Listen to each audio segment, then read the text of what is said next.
Selamat malam, perkenalkan kami dari kelompok 3 mata kuliah Pengantara Manajemen kelas A tahun ajaran 2020-2021 akan membawakan materi tentang tanggung jawab sosial. Tanggung jawab sosial perusahaan. Tanggung jawab sosial perusahaan atau Corporate Social Responsibility adalah bentuk kepedulian perusahaan terhadap lingkungan eksternal perusahaan melalui berbagai kegiatan yang dilakukan dalam penjagaan lingkungan, norma masyarakat, partisipasi pembangunan, serta berbagai bentuk tanggung jawab sosial lainnya. Pro kontra mengenai tanggung jawab sosial perusahaan. Pandangan kelompok yang pro terhadap tanggung jawab sosial dari organisasi bisnis. Yang pertama, kegiatan bisnis seringkali menimbulkan masalah, oleh karena itu sudah semestinya lah perusahaan bertanggung jawab atas apa yang dilakukannya. Yang kedua, perusahaan adalah bagian dari lingkungan sosial masyarakat, oleh karena itu sudah semestinya ikut berpartisipasi dan bertanggung jawab atas apa yang terjadi di masyarakat. Yang ketiga, perusahaan biasanya memiliki sumber daya untuk menyelesaikan masalah di lingkungan sosial masyarakat.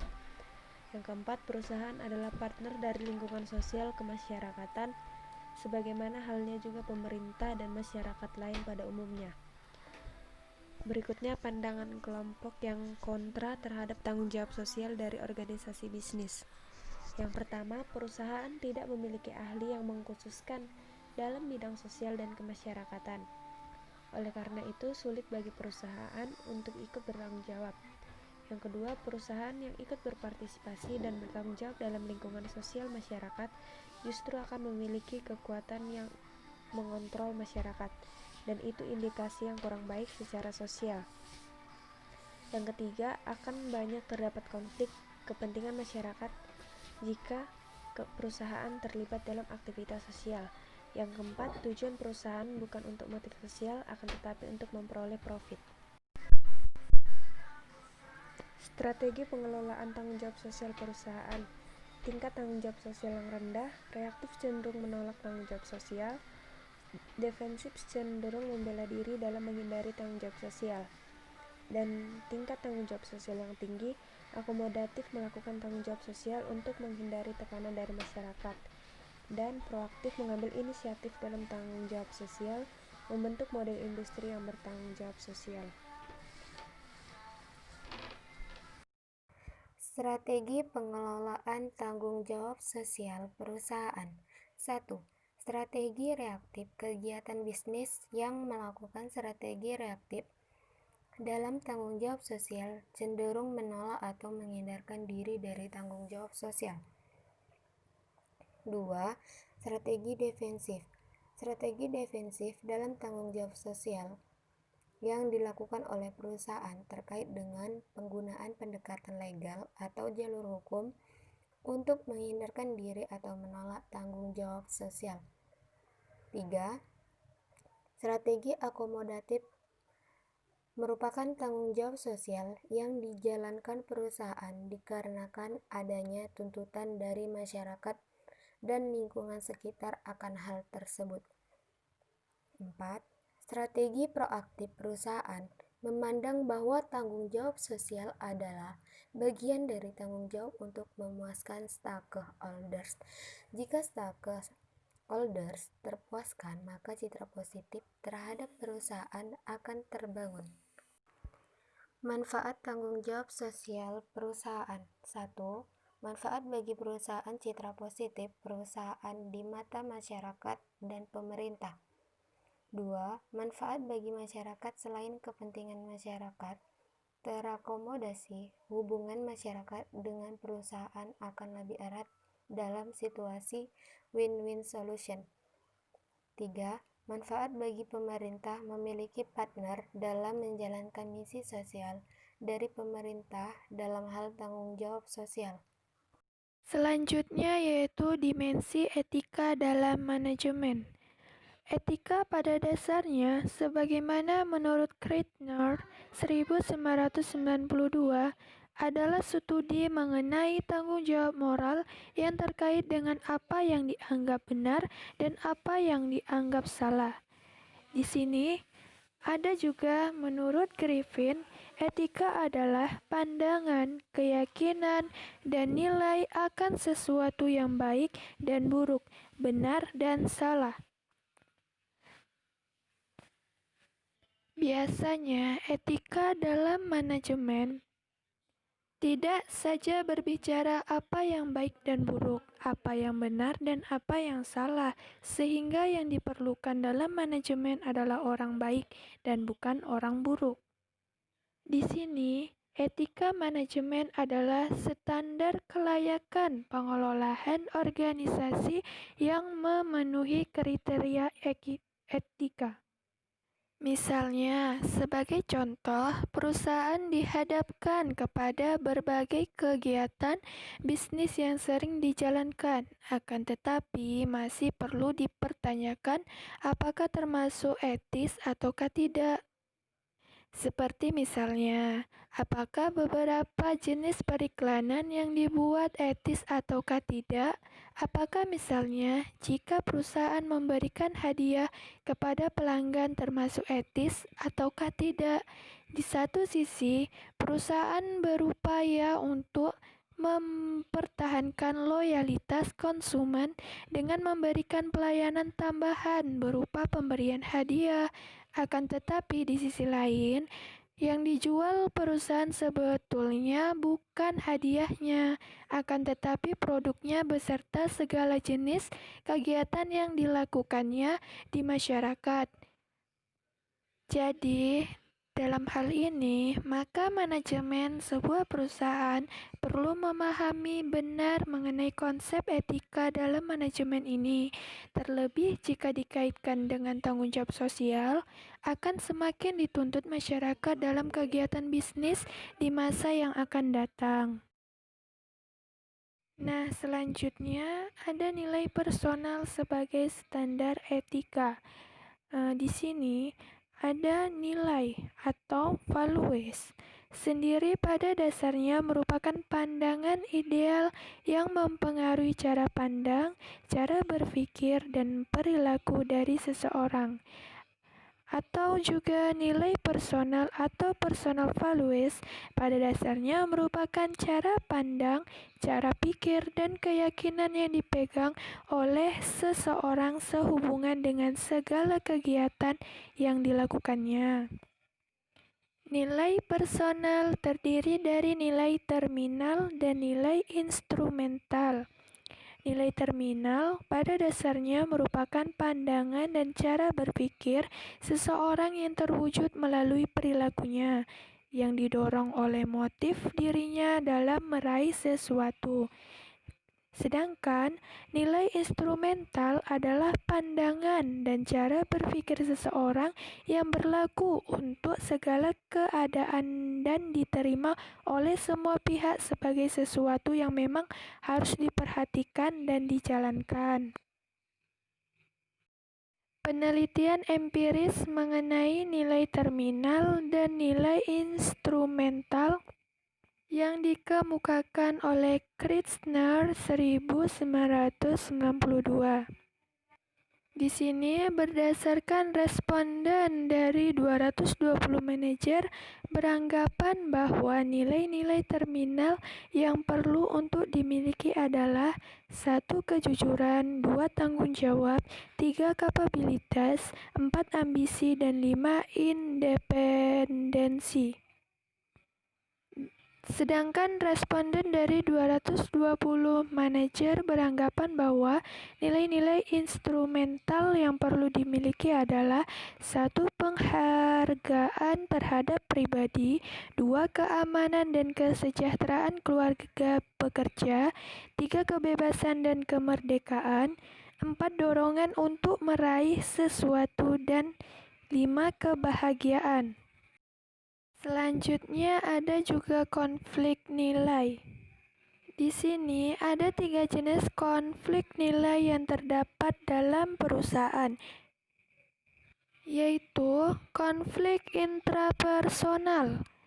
Pada dasarnya terjadi umumnya di dalam individu dan antar individu. Contohnya, adalah mereka yang bekerja karena nilai ambisi dalam dirinya untuk meraih sesuatu di tempat pekerjaannya. Barangkali akan berbenturan dengan nilai kekeluargaan di mana, misalnya, keluarga menuntut sang pekerja untuk lebih banyak meluangkan waktu bersama keluarganya. Atau juga dorongan ambisi, ini juga tidak jarang berbenturan dengan nilai persahabatan, nilai relasi antar individu, maupun nilai-nilai kemanusiaan lainnya. Di sini ada juga konflik individu organisasi. Pada dasarnya, merupakan konflik yang terjadi pada saat nilai yang dianut oleh individu berbenturan dengan nilai yang harus ditanamkan oleh perusahaan.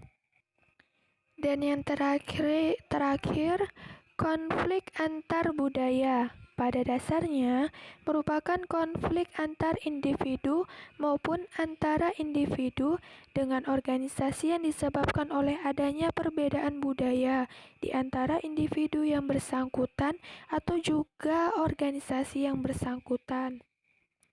Contohnya, seorang manajer Amerika yang memiliki nilai independensi, kebebasan, dan penghargaan pada pribadi, acap kali dianggap sebagai seorang yang individualistis, egois, dan tidak sensitif oleh kebanyakan orang Asia dan Eropa, pada saat mereka pada umumnya memiliki nilai kebersamaan, tolong-menolong, dan kontrol individu. Berbagai isu seputar etika manajemen. Krittner 1992 memberikan uraian dari beberapa isu seputar etika di masa kini yang seringkali dihadapi oleh perusahaan. Di antaranya, beberapa isu tersebut adalah: 1. Penggunaan obat-obatan terlarang. 2. Pencurian oleh para pekerja atau korupsi. 3. Konflik kepentingan. 4. Pengawasan kualitas atau quality control. 5. Penyalahgunaan informasi yang bersifat rahasia. 6. Penyelewengan dalam pencatatan keuangan. 7. Penyalahgunaan penggunaan aset perusahaan. 8. Pemecatan tenaga kerja. 9. Polusi lingkungan. 10. Cara bersaing dari perusahaan yang dianggap tidak etis. 11. Penggunaan pekerja atau tenaga kerja di bawah umur. 12. Pemberian hadiah kepada pihak-pihak tertentu yang terkait dengan pemegang kebijakan, dan lain sebagainya. Beberapa isu ini tak jarang terjadi dalam satu perusahaan, sehingga taktis perusahaan tersebut dianggap tidak menjalankan kegiatannya secara etis. Di sisi lain, sebagai perusahaan telah berusaha untuk melakukan yang terbaik sehubungan dengan berbagai isu etika tersebut. Peran pemerintah sangat penting untuk dapat menjamin perusahaan dan masyarakat dapat menjalankan kegiatan secara lebih beretika. Selanjutnya yaitu untuk mengukur etika manajemen. Griffin 2002 mengenalkan sebuah model untuk menilai etika sebagaimana. Di sini tabel model penilaian etika. Di sini pengumpulan data mengenai tindakan atau kegiatan yang dilakukan. Apakah tindakan atau kegiatan yang dilakukan memenuhi 4 kriteria dalam etika, yaitu dari sisi manfaat. Apakah tindakan tersebut memberikan manfaat dan kepuasan bagi semua pihak? Yang kedua, pemenuhan hak. Di sini, apakah tindakan yang dilakukan menjamin terpenuhnya dan terpeliharanya hak-hak dari semua pihak?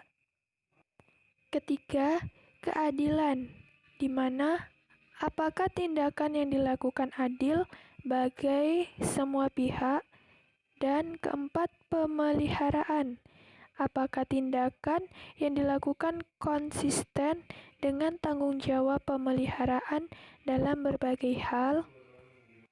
Sebagai contoh, sebuah tindakan manajer dalam pemberian insentif kepada pegawai yang berprestasi. Tindakan ini bisa dikatakan tindakan yang etis atau memenuhi kriteria etika. Dari sisi manfaat, jelas semua pihak bisa merasakan manfaat dari prestasi yang dilakukan pegawai. Perusahaan memperoleh manfaat dari hasil kerja keras pegawainya yang berprestasi. Demikian juga bagi pegawainya. Insentif memberikan manfaat psikis berupa penghargaan terhadap kerja kerasnya sekaligus manfaat fisik berupa balasan yang seimbang dengan apa yang telah dilakukannya. Dari sisi pemenuhan hak-hak, jelas tindakan pemberian insentif kepada pegawai yang berprestasi jika memang telah ditetapkan aturannya memenuhi kriteria pemenuhan hak-hak dari seluruh pihak. Dari sisi keadilan, jelas bahwa tindakan pemberian insentif bagi pegawai yang berprestasi memenuhi prinsip keadilan, yaitu dengan memberikan perlakuan yang seimbang dengan apa yang telah ditunjukkan pegawai dalam pekerjaannya. Dari sisi pemeliharaan, jelas pemberian insentif akan mampu menjaga konsistensi produktivitas kegiatan organisasi, dikarenakan jenis pemberian insentif dapat memacu pegawai untuk bekerja lebih baik bagi organisasi. Berikutnya yaitu upaya perwujudan dan peningkatan etika manajemen, yaitu di sini pelatihan etika atau ethics training. Dalam pelatihan etika, manusia pada dasarnya membutuhkan kepembiasaan dalam melakukan sesuatu. Budaya organisasi sebagai nilai-nilai yang dianut oleh sebuah organisasi dalam menjalankan kegiatannya pada kenyataannya memerlukan waktu dalam mewujudkannya. Perlu adanya pembiasan-pembiasan yang diberlakukan kepada para pelaku organisasi, dari mulai level tertinggi hingga terendah. Pembiasan ini dapat dilakukan melalui berbagai jenis pelatihan yang menyangkut etika dan keterkaitannya dengan perwujudan lingkungan sosial yang lebih baik. Selanjutnya yaitu advokasi etika atau ethical advocacy. Advokasi etika adalah upaya perusahaan untuk menjalankan etika dalam kegiatannya dengan cara menempatkan orang atau tim khusus dalam tim manajemen perusahaan yang bertugas untuk mengontrol dan mengawasi segala kegiatan perusahaan agar tetap memenuhi standar-standar etika. Selanjutnya yaitu kode etik. Implementasi dari kode of ethics ini akan sangat efektif jika memenuhi dua syarat, yaitu di mana syarat pertama, perusahaan perlu menyatakan secara spesifik kepada publik mengenai kode of ethics yang mereka jalankan.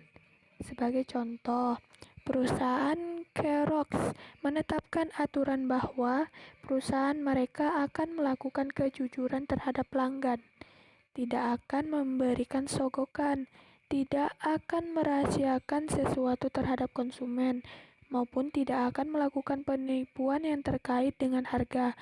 Pernyataan spesifik ini mereka nyatakan dalam berbagai kesempatan di depan khalayak ramai dan publitas yang mereka lakukan. Dan syarat kedua, agar kode etik ini bisa berjalan secara efektif adalah perlu adanya dukungan dari tim manajemen puncak melalui sistem pengawasan tertentu seperti reward and punishment system dan lain sebagainya.